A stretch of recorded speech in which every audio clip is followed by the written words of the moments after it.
What's up guys, Erroneous here with another Raid Shadow Legends video. Today's video I'm going to be doing Spider 25. So I'm going to be showcasing a team for Spider 25 that may be achievable for a lot of you out there. It's not the super endgame teams that you're seeing consistently across the board. You're basically just seeing Sissia Flametongue. You're seeing other legendary champions that are like Skinwalkers, for example. Temisia you're seeing a lot of. You're also seeing other champions that are legendary as well. But in this video, I'm going to showcase to you a team that I utilize and a champion that I utilize as well. It is a legendary, but you can substitute that legendary for an epic champion. So let's get right into it.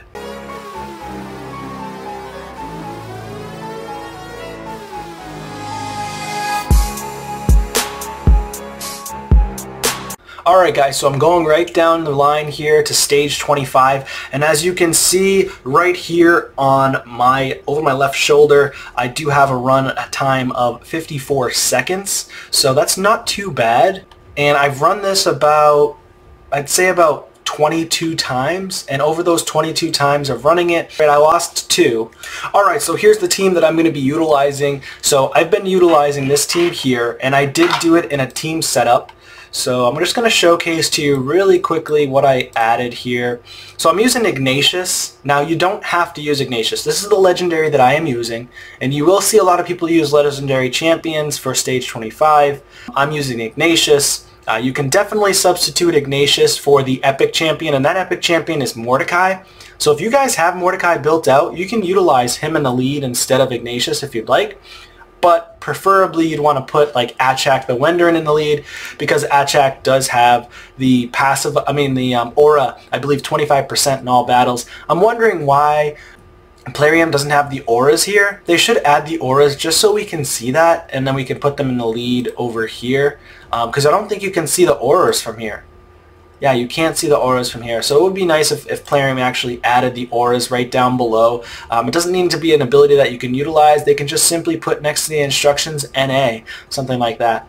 But anyways, yeah, so you can put a defense lead, you can put an HP lead, you could put an accuracy lead if you need the extra accuracy. And I'm pretty sure that Mordecai does have an accuracy lead of like 40 or 50 in all battles, or at least in dungeons, so that's pretty cool. Let me just double check that real quick just to make sure that I am accurate in what I'm saying. And I don't have Mordecai built, so that's why I'm not using Mordecai.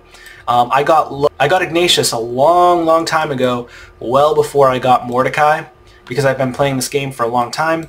So I just never got around to really building Mordecai. I think my Mordecai is still rank 4, level 40.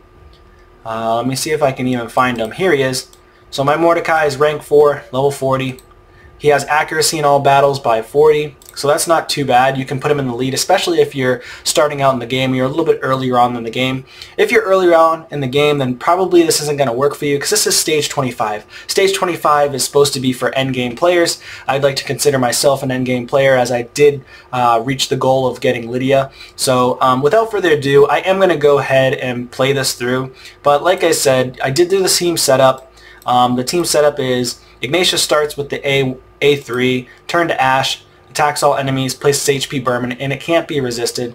Achak goes into the Frost Gale ability, but Achak goes first, and then Ignatius goes, and there is a reason why I do that, and I'll tell you while we're in the actual dungeon fighting the spider. I've got Cold Heart, turn off the Art of Pain, just Heartseeker. Second Cold Heart, same thing. And then Renegade, I do have the Sacrificial Ritual. I actually don't need to put it as the first thing to do, but you can if you want. She typically just goes right into it on her own, but let's go ahead and do that. I'm going to start it, and it's typically between 50 seconds and 1 minute and 10 seconds for me, so it's not too bad. It's actually a pretty quick run, so we'll get going here.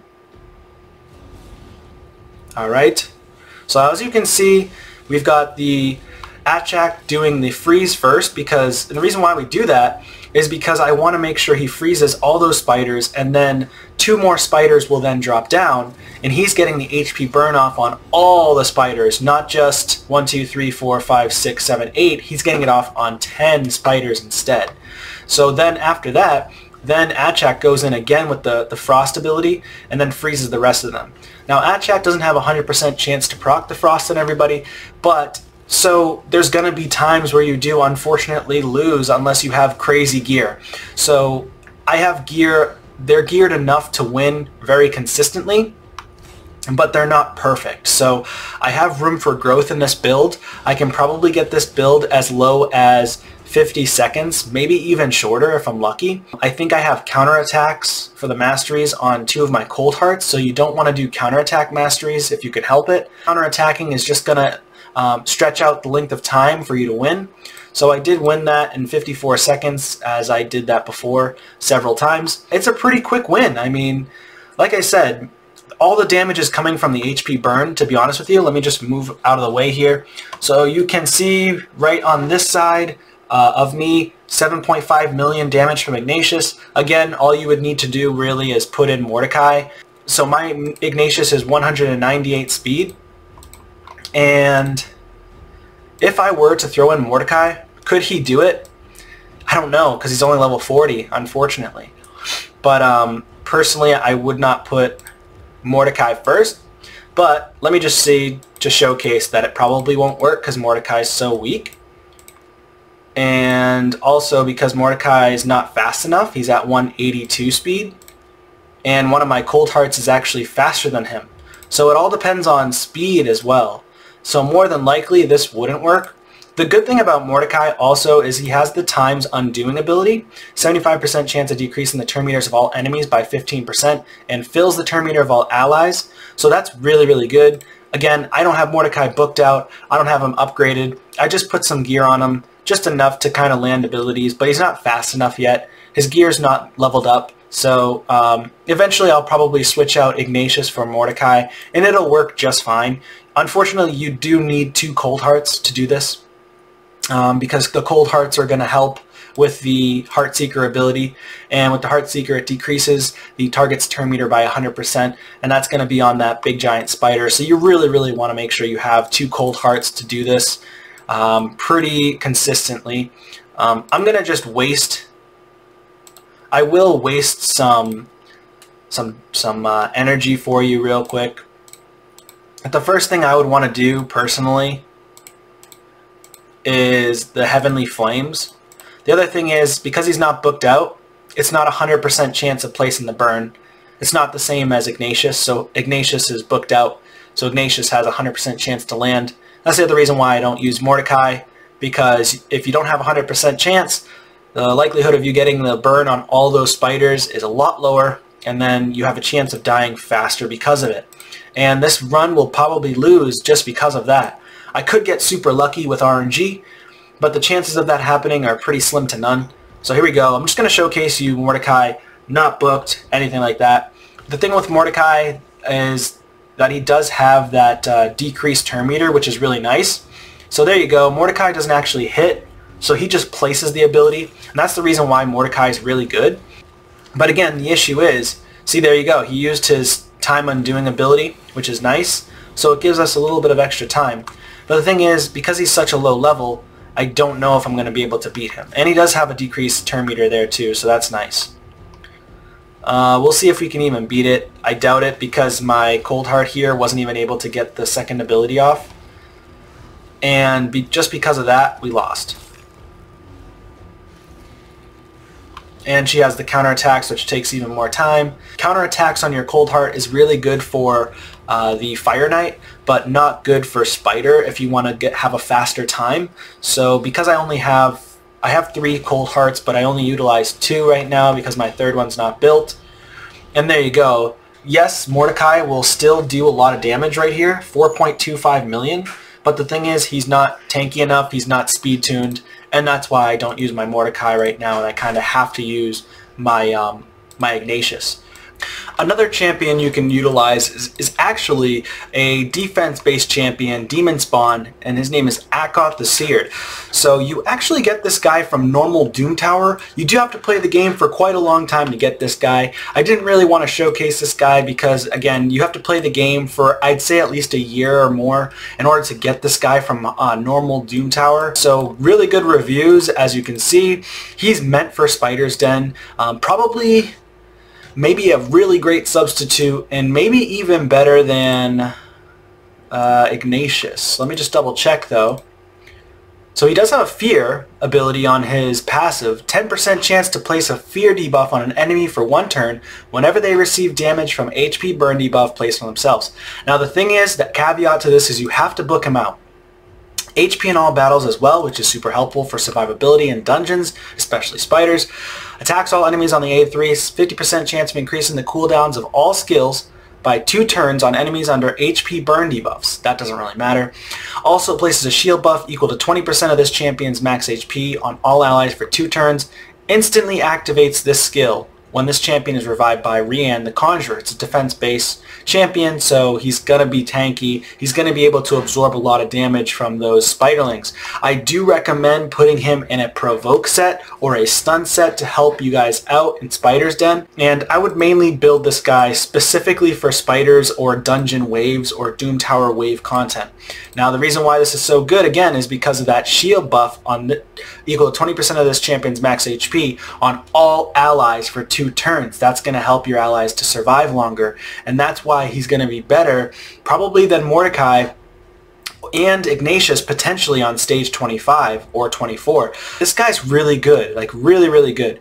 His A2 is attacks all enemies, 20% chance of placing an HP burn debuff for 2 turns, and the chance of placing the debuff increases by 20% for each enemy alive. So think about that. You've got about 8 to 10 spiderlings pretty much always alive taking those HP burns. So those 8 to 10 spiderlings, if this is on a 3-turn cooldown, which is fantastic by the way, then all of those spiderlings are gonna take that damage. Now I will say though, on stage 25, I don't know if he's affinity friendly, so that's why Ignatius is better on stage 25. He is affinity friendly. So let me move myself out of the way here. You can see that it is magic affinity.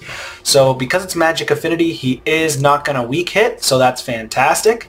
So he will land all the HP burn on stage 25. So Akko is another really great champion you could substitute for Ignatius, once you do get him, by the way.